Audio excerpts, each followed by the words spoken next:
Hi, everybody. As I said on Tuesday, I want to spend a little bit of time at the beginning of each of our daily lectures just going back over our portfolio project and making sure that you have all of the information that you need to progress to getting it completed at the end of the semester.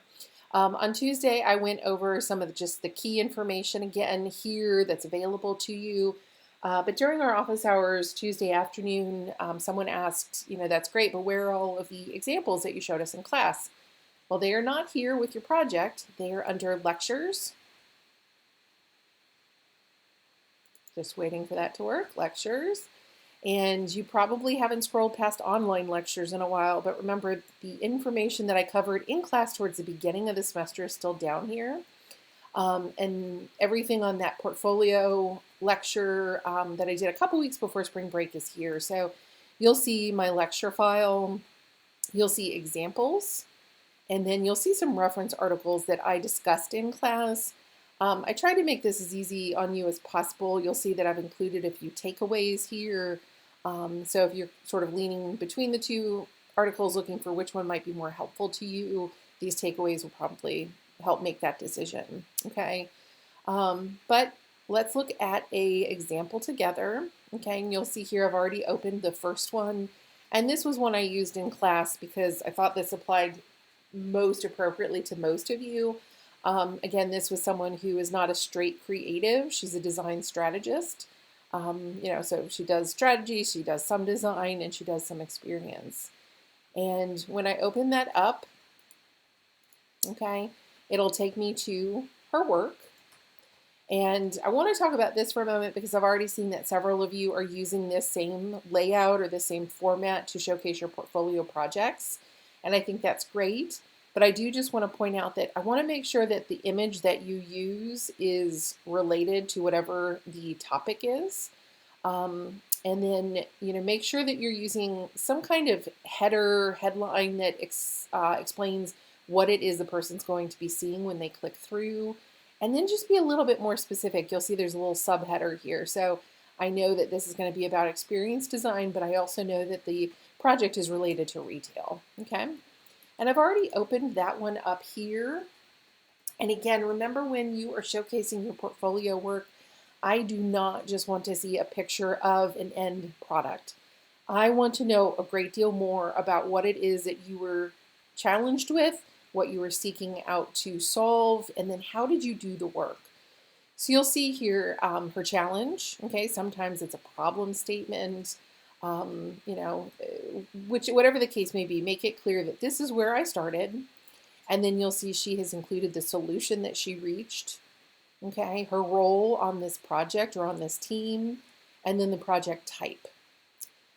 And again, this is really nice. Even though, you could read all of this information to figure out how she solved it, it's nice to have a quick little summary here. So I would urge you to consider doing this.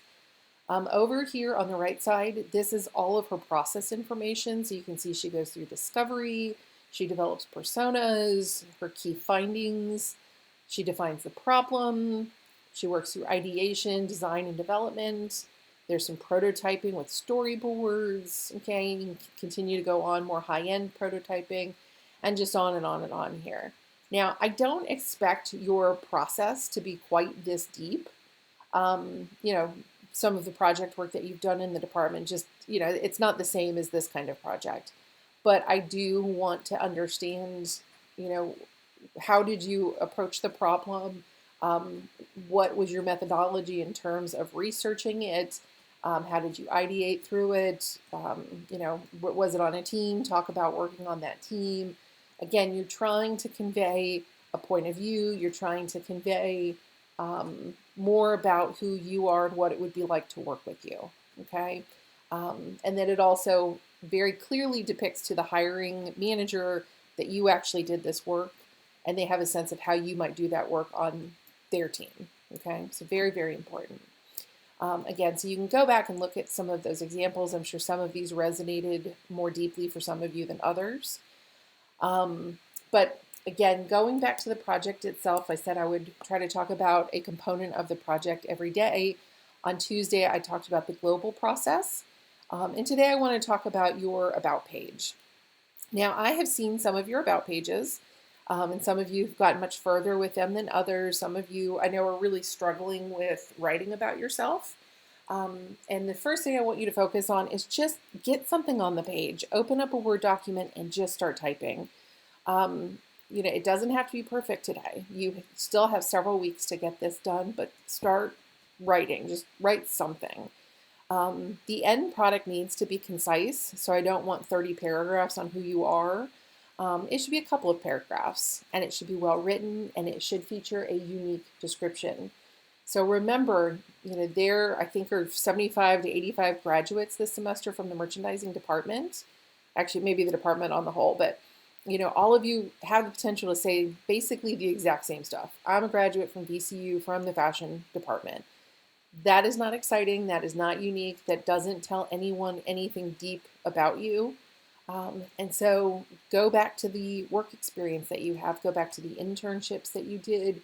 Go back to any projects that you did that you completed at a very high level and maybe got some acclaim for.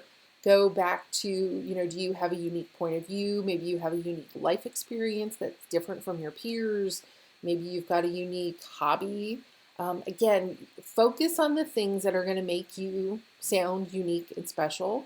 And if you're hearing me talk about this and you're like, I am not that unique and special, I can't think of too much that, differentiates myself from everyone else, then think about writing this in a unique and special way. You don't have to stop at basic adjectives. Remember, one of my favorite tools is opening up thesaurus.com, type in a word like special, and go look for a more unique adjective to replace it. That kind of thing, something that's very well written that is using more unique terms and words, maybe a selling feature for you, okay? But once you get that description written, remember, you're not limited to just the words. You have to use a photo. And again, if you are really passionate about graphic design, you may edit that photo. Maybe you create several different outputs of your photo. Maybe you decide to create yours as an illustration or a different type of rendering. That's absolutely fine. And then you can include whatever extras you want to. We went over video editing for that very reason. Again, you may have a unique experience speaking another language, or maybe you've got a technical skill, something that you do with your hands that you can record. That's another way to tell a story about yourself.